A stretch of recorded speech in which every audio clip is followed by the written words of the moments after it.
Olá pessoal, aqui Miquel Sousa do canal Jogos no Tabuleiro. Venho aqui fazer o segundo vídeo de resumo do ano para pensar e para refletir e para partilhar, embora eu já tenha feito isto tudo previamente, eu vou mesmo só partilhar os jogos que eu mais gostei de jogar no ano de 2023 em modo solo.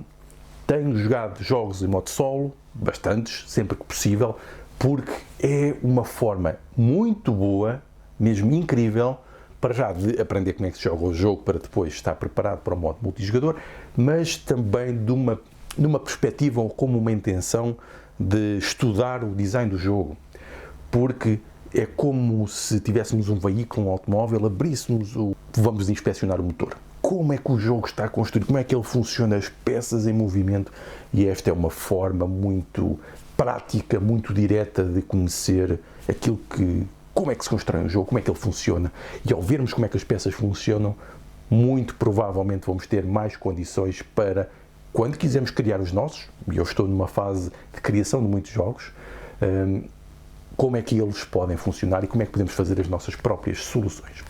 E, portanto, fui fazendo muito estes jogos, mas mais para o final do ano andei mais a testar a só os meus próprios jogos. Portanto, a lista foi afetada um pouco por isso, mas eu espero que ainda assim seja útil para partilhar algumas sugestões que possam considerar para vocês como jogos para jogarem a solo, ou então para entrarmos em discussão e debate, porque posso também não ter experimentado as melhores coisas. Portanto, estamos sempre condicionados por aquilo que nós conhecemos e àquilo que temos acesso. E eu não sou diferente de todos os outros jogadores. Então, começamos aqui pelo número 12, Mage Knight. Provavelmente um dos jogos a solo, um dos melhores jogos a solo, para jogar a solo, e provavelmente um daqueles que está no top da maioria das pessoas que jogam a solo. No entanto, eu meto aqui só em número 12 porque só consegui jogar 2 vezes este ano. Porquê? Porque o jogo é complexo de configurar, difícil de arranjar espaço, porque eu não tenho muito espaço, tenho mesmo uma dificuldade grande com o espaço, ter o espaço e o tempo necessário para o jogar. E depois a dificuldade de, se não jogarmos com muita regularidade, temos que ir reler e rever todo o livro de regras. E não é propriamente um jogo simples para fazer isso. Por isso, grande experiência a solo, mas entra aqui em número 12, porque não é muito fácil de levar à mesa. É difícil. É mais um daqueles que beneficiaria de estar quase permanentemente montado e pronto a ser configurado e jogado. Número 11, que eu gostei, Terraforming Mars, o Dice Game. É mesmo a condensação daquilo que é a experiência de Terraforming Mars, reduzindo obviamente o papel de interação, isso não tem do original, mas reduzindo ao motor de produção e gestão de recursos, aqui com a aleatoriedade do lançamento dos dados, que vem criar uma camada de incerteza que é útil para que tenhamos desafios adicionais naquilo que é a construção do nosso motor de produção. Portanto, um jogo que se joga muito rapidamente, é fácil de perceber, especialmente se já tiverem experiência com o Terraforming Mars, é relativamente lógico, mas consiste num jogo basicamente de produzir recursos com ciclos e depois aplicar esses recursos para jogar mais cartas que nos permitem produzir mais recursos e dominar as áreas do tabuleiro, ao modo de podermos pontuar e atingir os objetivos do jogo a solo, tentando marcar o máximo número de pontos possível com um sistema muito fácil de ativar a solo. Portanto, uma boa experiência para quem quer aqui uma coisa mais curta e de motor de produção. Depois, número 10, o Distilled, um jogo muito interessante, que eu ainda não consegui fazer conteúdo para aqui, mas vou fazer, que me parecia de início muito complexo, mas é relativamente fácil, o tema é muito atraente, apesar de eu não ser propriamente um consumidor de bebidas espirituosas muito dedicado, bebo com pouca regularidade, sou mais um apreciador de cerveja e de vinho, mas o jogo tem um certo fascínio. Eu gosto da arte, eu gosto muito da arte deste modo mais cartoon, como o jogo está conseguido, acho que casa bem com um tema mais sério, e tem um fator de incerteza, mas controlável, que simula aquilo que é o processo de fermentação com a sua incerteza daquilo que é o produto mais artesanal, que nos permite combinar ações e habilidades para fazer então a produção das nossas bebidas de uma forma relativamente simples, bem construída enquanto produto de design, e gosto da experiência e recomendo, e a solo é também uma boa maneira de jogar, porque o jogo não tem muitas interações, portanto eu recomendaria como jogo a solo para quem quer sentir que está a produzir alguma coisa e a controlar as suas produções. Eu acho que é interessante como como processo de desenvolvimento de alguma coisa. Depois, gostei também muito de jogar o Carnegie a solo. Estava com algum receio de ter um sistema a solo muito complexo de ativar, mas não, é muito simples, é muito fluido, reage àquilo que nós vamos fazendo, especialmente através do sistema de pontuação. Portanto, fantástico, é isto que por vezes se quer num jogo a solo, pelo menos eu aprecio. É qualquer coisa que reaja àquilo que eu faço sem ser demasiado complexo de ativar. E o jogo mantém muito a sua essência original. Eu gosto bastante do Carnegie, foi o meu número 1 do ano passado, e portanto a versão a solo também tem esta possibilidade interessantíssima de estarmos a tentar controlar a nossa empresa com todas as suas nuances, com todos os seus detalhes de complexidade, mas que depois consegue ser transposto para um modo solo, de um modo bastante eficiente e bastante prazeroso. Portanto, gostei bastante também deste. Depois, outro jogo que também funcionou bastante bem só foi o Expeditions, que é o spin-off do Scythe, da Stone Myers Games, que nos dá a possibilidade de explorar um território, construir uma espécie de um deck builder com ciclos, com cartas que são ativadas, também com colocação de trabalhadores, portanto aqui uma combinação bastante interessante. O jogo não teve, assim, provavelmente todo o impacto que a editora esperava. Eu diria que o jogo é interessante para ser jogado a 2, 3 jogadores, não mais que isso, mas a solo funciona particularmente bem, porque é muito fácil de ativar o modo a solo. Basicamente o automa, que é fácil de ativar, ao contrário de alguns outros automas, bloqueia apenas sítios onde nós podemos ir, e isso cria-nos os desafios suficientes, porque estamos concentrados no nosso motor de produção, que no fundo acaba por ser também isso, para gerar um melhor tipo possível de sinergias. Portanto, fantástico também, gostei bastante também deste Expeditions. Pode ser, tal como o Distilled, um jogo um pouco dispendioso só para comprar a solo, mas são jogos interessantes também para jogar a contagens de jogadores relativamente reduzidas. Outro jogo que funciona muito bem a solo também é o Evacuation. Um dos melhores jogos também do ano, dentro da categoria de Eurogame, destes jogos pesados, em que nos exige mesmo planeamento, várias jogadas encadeadas para conseguirmos tirar o máximo de partido do jogo, porque o jogo não nos dá muitas jogadas. São estes clássicos ou típicos jogos europeus, que é uma tendência agora, que é reduzir o número de ações e permitir que a progressão funcione mais pela combinação e as sinergias jogadas, mais do que por termos muitas ações. E este jogo claramente entra nisto, um jogo com uma logística pesada, em que temos que movimentar entre os dois planetas os recursos e o nosso motor de produção, que é dual. Eu acho que isto é genial, e a solo funciona muito, muito bem, não tem praticamente nenhuma ativação pesada para colocar por cima, é também apenas um sistema de bloquear e de opções que vão desaparecendo, que nos vai criando um desafio. Portanto, Evacuation entra muito bem, gostei muito como este desafio de cálculo pesado, de complexidade de planeamento, que vem nesta caixa, que acho que é um dos melhores jogos também do ano, depois eu vou falar nisso, e Evacuation a solo, muito bom também. Depois a solo também, Earth, muito bom a solo. Eu acho que é um excelente jogo para 2.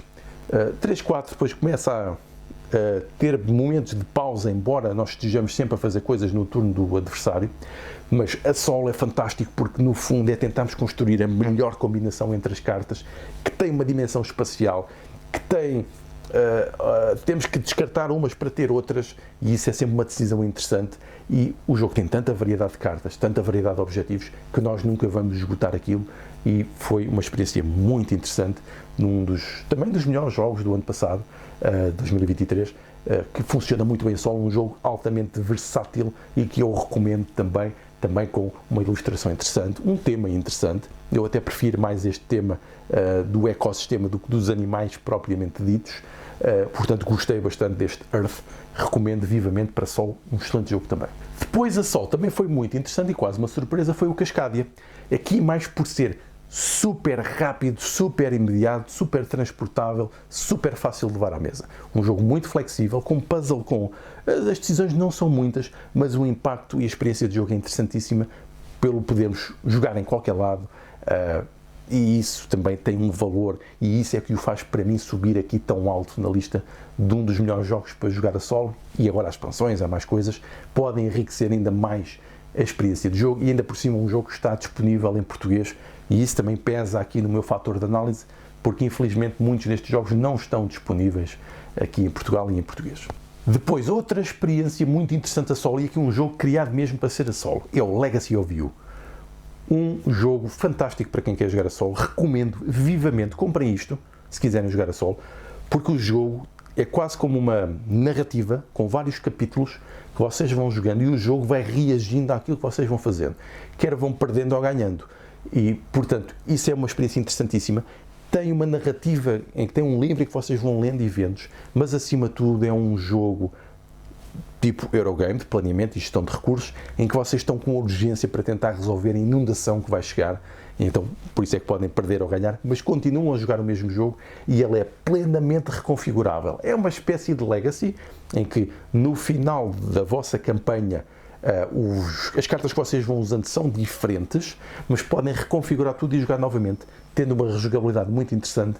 E numa era em que nós jogamos os mesmos jogos poucas vezes, isto é um valor claramente acrescentado e pode parecer que depois se esgota, mas não, porque nós não jogamos os jogos assim tantas vezes quanto isso, e este está muito bem conseguido e é uma pequena caixa realmente pensado para ser um jogo a solo, portanto Legacy of You. Outro jogo que eu gostei também muito a solo é o Concórdia Solitária. Adicionando esta pequena expansão, Concórdia é um dos meus jogos preferidos, gosto muito de jogar Concórdia, e a expansão solitária torna o jogo incrível a solo, porque estamos com um fator de dados que são o fator de incerteza e de surpresa, mas que reage também àquilo que nós fazemos. E isso torna logo o jogo Concórdia, para quem gosta do jogo e o queira jogar e não tenha com quem jogar, uma experiência e uma opção a considerar e a ter em conta, porque é de facto muito interessante, consegue replicar em parte aquilo que é a experiência do jogo Concórdia multijogador. Obviamente não é a mesma coisa, não tem o fator humano, e isso enriquece qualquer jogo, mas permite-vos jogar o jogo quando não tenham esse grupo adequado para o jogar. E muito bem feito, simples de aplicar, claro que tem as suas próprias regras, mas não é propriamente muito difícil de compreender e tem sempre novidade e rejogabilidade. Depois, o segundo jogo que eu mais gostei de jogar a solo foi Obsession. O jogo em multijogador não traz grande coisa de interação, embora nós possamos roubar umas coisas aos outros, mas essa até é a parte que eu nem gosto muito, é essa interação negativa, mas a modo solitário é muito giro, porque estamos realmente a construir uma narrativa para esta família, e eu acho que é daqueles Eurogames, que é no fundo um jogo mecânico de gestão de recursos, com a construção de um baralho, que no fundo é a nossa família, isso. Mas é um jogo destes Eurogames com estas mecânicas secas, abstratas, que consegue fazer emergir uma narrativa interessantíssima, que é a gestão desta rede social numa época vitoriana, com distinção de classes, de estatutos sociais, que é tão elegante, é tão interessante como é transferida para um sistema de jogo mecânico, que eu acho que é fascinante, e o modo solo funciona tão bem, tão bem, tão bem. É quase que o jogo foi pensado para ser jogado a solo, digo eu, assim, na minha percepção. Provavelmente foi assim que o autor começou, uma vez que isto é um jogo de autor que lançou a sua própria editora para o poder financiar e poder criar e implementar. Um jogo que nos lembra aqui a famosa série Downton Abbey, e que eu não gosto particularmente da série, mas gosto muito do ambiente que ele consegue construir através de elementos abstratos, criando uma experiência a solo que é sempre diferente, porque existe muita variedade de cartas, muita variedade de divisões, que são as divisões da nossa mansão, que nos permitem potenciar as cartas e criar uma sinergia entre quase este motor económico, mas que é um motor social fantástico. Adoro Obsession, fantástico, excelente jogo a solo. E o número 1 foi o Ark Nova. Eu acho que o Ark Nova está muito bem feito, ao contrário do que algumas pessoas dizem, que é uma réplica de mecanismos que já vimos noutros, mas no fundo os jogos são tudo isso. Nós devíamos, pelo menos é o que eu considero e que a literatura considera, os mecanismos são as peças de construção dos jogos. É como dizer que esta casa não é muito interessante porque tem tijolos. Pronto, claro, muitas casas têm tijolos, mas é a forma como eles se usam que faz toda a diferença. E aqui o modo como estes mecanismos foram conjugados cria um jogo que a solo é interessantíssimo, porque são estas combinações entre as peças que nós colocamos no nosso tabuleiro, a dimensão espacial com a dimensão das habilidades únicas das cartas, a gestão dos recursos e toda a possibilidade que nós temos de gerir este jardim zoológico, mas que podia ser outra entidade, mas que eu acho que é fascinante, e o jogo funciona mesmo muito bem a solo. Também gosto do jogo a 2 jogadores, mas funciona muito bem a solo, e foram provavelmente as experiências mais prazerosas que eu tive, porque considerando a relação do tempo que demorou para a facilidade com que demorou a entrar no jogo, para o tempo que demorou e para o tipo de decisões e experiência que teve. Para mim, equilíbrio perfeito, Ark Nova, excelente jogo a solo. Gostei mesmo muito. Mas, obviamente, que todos estes jogos, especialmente estes últimos aqui da tabela, estão praticamente todos ao mesmo nível, mas tive que destacar alguns e acabou por ser o destaque aqui para o Ark Nova, mais para consolidar e marcar esta minha posição de que esta coisa de ter mecanismos que já vimos nestes jogos não significa nem diminui em nada a qualidade geral do design do jogo. Esta coisa de que o jogo tem que ter mecanismos super inovadores, por si só não significa absolutamente nada, pelo menos para mim. Depende da experiência completa do jogo, não propriamente dos mecanismos. Não é bem isso. Obviamente que depende dos mecanismos, mas não são só os mecanismos que determinam a experiência de jogo. É muito mais que isso, e este jogo tem a genialidade de ter conseguido fazer isso. E a solo funciona fantasticamente bem. Pronto, este foi a minha opinião e dos jogos a solo que eu mais gostei de jogar deste ano de 2023. Como sempre, disponível para saber as vossas reações, os vossos comentários e aqueles que vocês também mais gostaram de jogar neste ano que passou. Obrigado pela vossa atenção. Adeus!